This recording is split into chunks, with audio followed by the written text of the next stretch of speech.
हिमाचल प्रदेश में एक नगर है पालमपुर। बहुत समय पहले की बात है। पालमपुर में एक धनी साहूकार रहता था। उसके 4 बेटे थे। चारों का विवाह हो चुका था। चारों बेटे और तीनों बड़ी बहुएं तो साधारण बुद्धि के थे, लेकिन छोटी बहू दुर्गा बड़ी चतुर और बुद्धिमान थी। साहूकार को अपनी छोटी बहू पर बड़ा भरोसा था। एक बार प्रदेश का राजा साहूकार से किसी बात पर नाराज हो गया।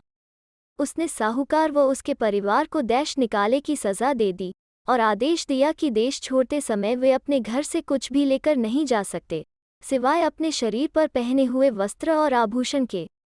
साहूकार ऐसी आज्ञा सुनकर बहुत दुखी हुआ, पर राजा की आज्ञा मानने के अलावा उसके पास और कोई चारा भी नहीं था।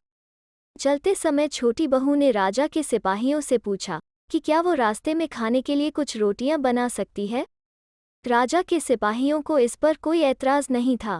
दुर्गा ने जब रोटियों के लिए आटा गूंधा तब आटे में 4 बहुमूल्य माणिक छिपा दिए।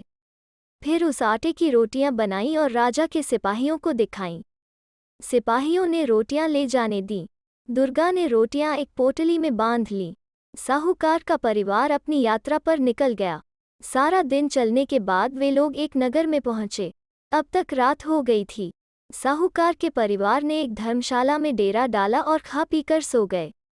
सुबह साहूकार ने कहा, जो कुछ गहने सबके शरीर पर हैं, वो सब दे दो, जिससे उन्हें बेचकर कुछ खाने पीने का सामान और पहनने के लिए कपड़े आदि खरीदे जाएं।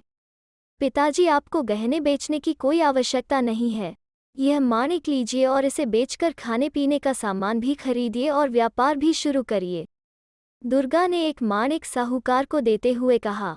साहूकार ने माणिक ले लिया और बाजार की तरफ चल दिया। यह बहुत बहुमूल्य माणिक है, इसका मूल्य तो कोई बड़ा जौहरी ही दे सकेगा। उसने सोचा। वो माणिक लेकर सबसे बड़े जौहरी की दुकान पर पहुंचा और उसे माणिक दिखाया। माणिक देखते ही जौहरी की आंखों में चमक आ गई। यह माणिक किसी तरह इससे हासिल करना होगा, उसने सोचा। वो जौहरी असल में एक चोर था। उसने साहूकार की खूब आवभगत की और बोला, यह माणिक बहुत बहुमूल्य है। इसके लिए मुझे घर से सोने की मुहरें मंगानी होंगी, और नौकर को घर भेज दिया मुहरें लाने के लिए। अब वो साहूकार को दूसरे कमरे में ले गया। वहाँ एक कुर्सी रखी थी। कुर्सी कच्चे सूत से बुनी थी और उस पर एक पतली रखी थी। कुर्सी के नीचे एक तहखाना था। आप, जब तक नौकर आता है, इस कुर्सी पर बैठकर आराम कीजिए। जौहरी साहूकार से बोला। साहूकार कुर्सी पर बैठ गया। उसके बोझ से कच्चे सूत के धागे टूट गए और वो तहखाने में गिर गया। जौहरी ने झटपट तहखाने के मुंह पर एक बड़ा पत्थर रख दिया और बाहर निकल आया। माणिक उसने अपनी तिजोरी में रख दिया। उधर धर्मशाला में बैठा साहूकार का परिवार उसकी प्रतीक्षा करता रहा। जब सुबह तक साहूकार नहीं लौटा तो दुर्गा को चिंता हुई। उसने दूसरा माणिक निकालकर अपने पति को दिया और बोली, आप यह माणिक लेकर जाइए। यदि पिताजी से आपकी भेंट हो तो यह माणिक वापस ले आइएगा, वरना इस माणिक को बेचकर खाने पीने का सामान ले लीजिएगा। दुर्गा का पति माणिक लेकर बाजार की तरफ चल दिया। वो भी उसी जौहरी की दुकान पर पहुंचा, और उसके साथ भी जौहरी ने वही किया जो उसके पिता के साथ किया था। अब बाप बेटे दोनों तहखाने में कैद हो गए। जब दुर्गा का पति भी सुबह तक नहीं लौटा तो दुर्गा को बहुत चिंता हुई। अब मुझे खुद ही पता लगाना होगा कि इस नगर में मेरे ससुर और पति कहाँ खो गए। उसने अपने शरीर पर पहने हुए आभूषण लिए और बाजार की ओर चल दी। वहां पहुंचकर आभूषण बेचकर उसने खाने पीने का सामान और सबके पहनने के कपड़े खरीदे। अपने लिए उसने सिपाही की पोशाक खरीदी। धर्मशाला पहुंचकर उसने खाने पीने का सामान और कपड़े परिवार वालों को दिए, और यह कहकर कि वो ससुर और पति की खोज में जा रही है, वहां से चल दी। उसने सिपाही का भेष बनाया और सीधे राजदरबार में पहुंची। उसने हाथ जोड़कर राजा से विनती की कि उसे अपने सिपाहियों में रख लें। राजा ने जब उस सुंदर युवक को देखा तो सहर्ष उसे सिपाही की नौकरी दे दी। उसे महल के चारों ओर पहरा देने का काम मिला। कुछ दिनों से महल की पशुशाला में रोज रात को एक राक्षस आकर उत्पात मचाता था। वो रोज एक पशु को मारकर खा जाता था। उसके डर के मारे कोई सिपाही उधर पहरा देने के लिए राजी नहीं होता था। दुर्गा ने राजा से पशुशाला में पहरा देने की आज्ञा मांगी। पहले तो राजा ने इतनी कम उम्र के नौजवान को मांत के मुंह में धकेलने से मना कर दिया, लेकिन दुर्गा के बहुत कहने पर आज्ञा दे दी। जंगल के रास्ते पर एक बहुत बड़ा और घना पेड़ था। जब रात हुई तो दुर्गा उस पेड़ पर चढ़कर बैठ गई। आधी रात के बाद उसे जंगल की तरफ से आहट सुनाई दी। उसने देखा कि जंगल से निकलकर एक बड़ा सा भैंसा सींग उठाए महल की चार दीवारी की तरफ दौड़ा चला आ रहा है। वो समझ गई कि यही राक्षस है। जैसे ही वो भैंसा पेड़ के नीचे आया, दुर्गा दोनों हाथों में तलवार लेकर उसके ऊपर कूद गई और तलवार से उसकी गर्दन काट गिराई। मरते ही राक्षस अपने असली रूप में आ गया। दूसरे दिन जब राजा को यह समाचार मिला तो वो दुर्गा से बहुत प्रसन्न हुआ। तुमने राक्षस को बड़ी बहादुरी से मारा है, जो चाहे इनाम मांग लो, वो बोला। महाराज, यदि आप प्रसन्न हैं तो मुझे नगर की रक्षा का भार दे दें और मुझे यह स्वतंत्रता दे कि जब चोर को पकड़ूं तो उसे जो चाहे दंड दूं। राजा को इस नौजवान की बहादुरी और समझदारी पर पूरा भरोसा था। उन्होंने दुर्गा को नगर का कोतवाल बना दिया। अब दुर्गा अपने पति और ससुर की खोज में निकली। मेरे ससुर बहुत योग्य व्यापारी थे।